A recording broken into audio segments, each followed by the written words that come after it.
Let's talk about the 7 money rules that millionaires are using in building wealth. And they call this the non-negotiable. Oh my God. I came across a very important article from Forbes that I thought to myself, I need to share it with you because, I mean, you and I are in a journey of building wealth. So since we're in a journey of building wealth, how are we going to go about this, right? It is important to know and learn from the people who have built wealth. They are saying it is, but they are saying it is this year that you decided to make your financial goal a priority. Are you ready to start building your wealth today? To do so, effectively, you might have a positive money mindset to achieve your goal. Money mindset is everything when it comes to building wealth. You will need to establish few financial habits and stay committed to them. What are those few financial habits? Guys, habit is everything. Habit is everything. Habit is key. Right, let's go to number 7. Let's start with number 7. Number 7 is protect your wealth. You will need to protect your wealth through life, health, and liability insurance to protect your wealth. Estate planning wills are important strategies to ensure you are protecting your generational wealth. Be sure to use risk management strategies to protect your wealth. Speaking about wealth protection, by the way, there's this thing that a lot of people don't understand.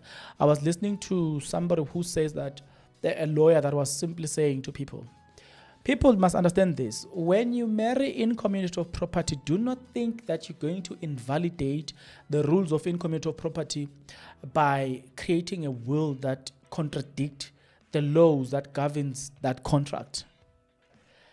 This person was saying, for instance, we're talking wealth creation, guys. This is very important because wealth creation, it says that the type of marriage contract you are going to use, it is important as well. You're not going to take a person who's lazy, who's doing nothing, and then you marry them in commercial property. So even the contract is important, but it's not just about that. Guys, the marriage contract, guys, is everything. It has ruined a lot of people. It's very important. Number 6, create multiple streams of income. I think we spoke about it in one of the episodes. It's risky, it's risky and limiting to depend on one income stream to build wealth. Bring in new income stream as a starting side business. Becoming a landlord and renting out your properties. Investing in a stock market. When you build a passive income stream, it adds to a long-term financial goal. I wouldn't say much. I'm still in the process. I don't want to talk much about this one because I know the more I try to give this episode a juicy, that's the more I reveal something. So I wouldn't talk much here. But when the things that I'm doing I've achieved some of them, then definitely sure I'm going to come and say, listen, I will talk more about this multiple streams of income. Number 5, track every cent. Spoke about it, but I'm going to use this example even in this video.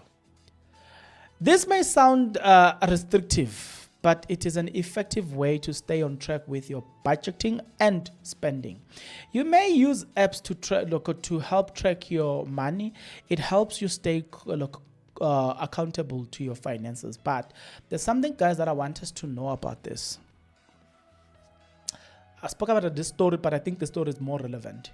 Track your money. 2 stories that I want to bring. But before I can do so, it will be nice, guys, for you to subscribe, like the video, comment in the comment section below. When you do all these things, it tells the YouTube algorithm that we need to promote this video. So please do so. Please. Guys,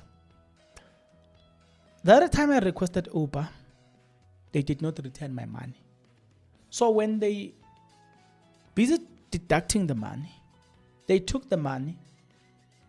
I wrote and I told them that the guys took my money and you took extra. You never returned that money till today. I've been fighting and I even left them. Something that I also want to show you is this one. The other time I requested Bolt,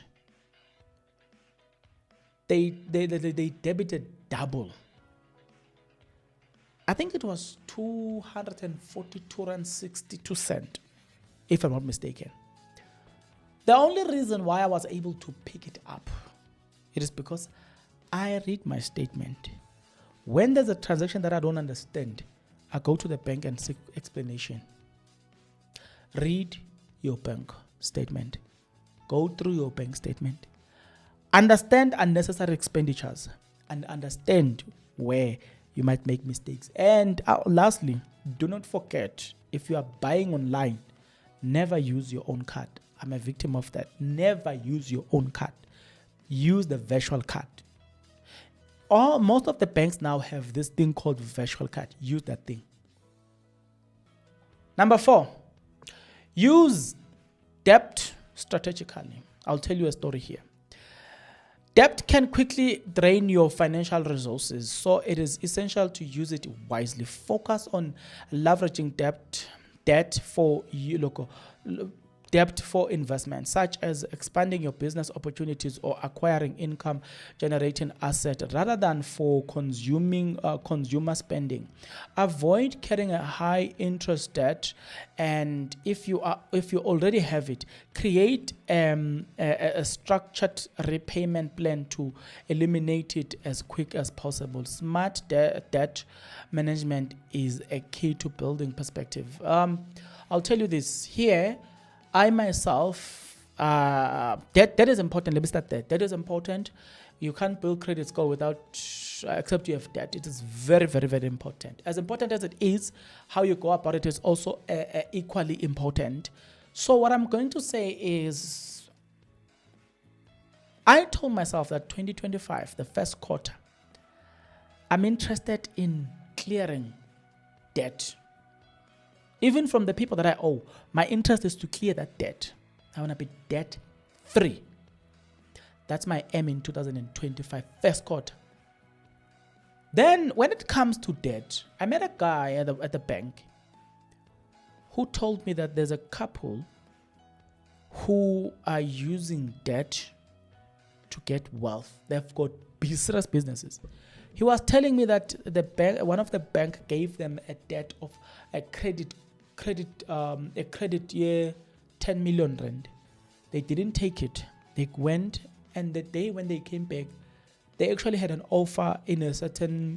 They got a tender. They were offered. They needed to expand or buy certain number of buses. They took this 10 million. They went and they bought those buses, and those buses are making them more money. So this guy was telling me that when you use debt from that aspect. Use debt to make money. Do not use debt for this. So this lesson that I've just told you here, I got it from bank. So now I understand the importance of debt. Number three, live below your means but think big. Let me read this.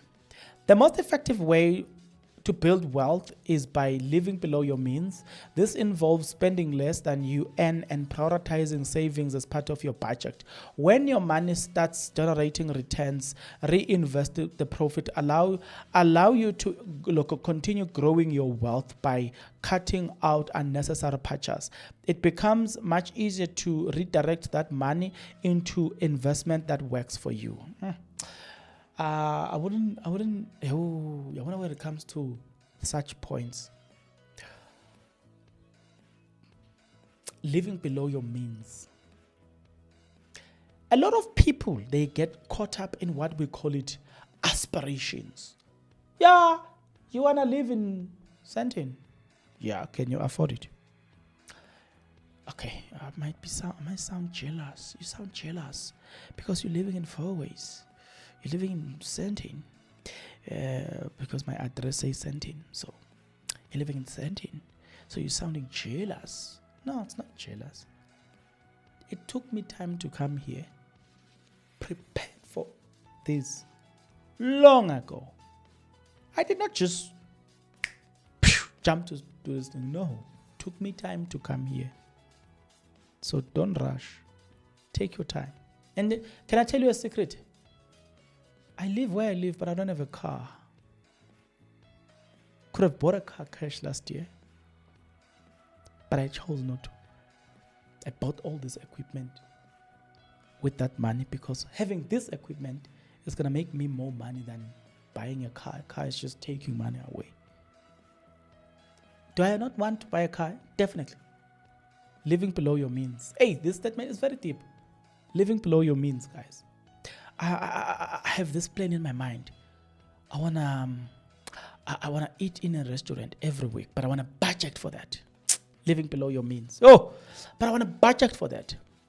For instance, I wanna make money. When I start making this money, I will have a budget. Which I wanna this weekend, I'm gonna be eating at this restaurant. That budget, say for instance, this is January. End of January, I'm gonna make a budget that on this day I will go to this restaurant. On this day I'm gonna go, or maybe I would say twice or 3 times a week I'll go to a restaurant because I hate cooking. On day number so I'm gonna go to a restaurant because I hate cooking. So that budget will be made month end of February for month end of January for February. I'm not saying I'm gonna do it now. Now I don't have money. But when I have money, that's what I want to do. So you will see me going to this restaurant and you think now you want to compete with me. You forget that right now I don't do it because I don't have that money. So I'm working to have that money first so I can do it. Living below your means. Yo, that thing, I also want to, take a trip to Durban, to Cape Town. I don't do it. Why? I'm still working towards that money. So when I have that money, then I have money to spare, go to this restaurant, go to this, take this vacation. But for now, I don't have that. I believe that life where I told myself that I don't have that money now.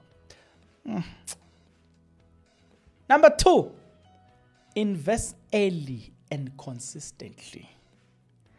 The earlier you start investing, the more you will reap the benefit of compound interest. Small, consistent investment grow over time. You can invest your money in the stock market, but don't forget to diversify your investments as well. Focus on long-term strategies and avoid emotional investing where you react to market inflation. This is true, guys. This is true. Spoke to somebody about this, where this person, I was saying this person, when a child is young, 6 months old, six months child, you have a great advantage there. What if every month you save 250 rand, just 250? You invest that money somewhere. By the time this child gets to 10 years, how much that will be in 10 years? This child is 10 years old. How much? This child is 20 years old. Now this child has to go to university. When you were saving only 250 rand a month, from the day from the time when the child was a year old, you were saving just 250 rand. Or you were saving in a manner that you were investing, buying shares in reliable companies. By the time this child gets to 20 years, I'm thinking about the accumulated interest. Number 1, pay yourself first. Building wealth starts with prioritizing savings before spending. To achieve long-term financial success, make it a habit to pay yourself first. You need to set aside 20 to 30% of your income. Automate your saving as you are paying a recurring bill. By including savings in your budget and automating the process, you will make savings money simpler and more consistent. This concept of paying yourself first, struggled with it for a very long time until I started building myself a media company that I'm currently building. That's when I realized there are things that I couldn't access. Because you must remove yourself from the business. The business can exist without you. It must exist without you. And that's when I realized this thing of paying yourself, it helps. I wanna one day we'll revisit this conversation of paying yourself. You can hear me saying, for instance, I've made 200,000 Rand on YouTube this month. You must know, probably Mina, I earned 30,000 Rand that month. I'll make an example. I'm not going to earn 200,000 Rand. No. 70% to 80% of that money goes into the business, not me. Let me leave it there. See you guys on the next episode. But until the next episode, good people, please take care.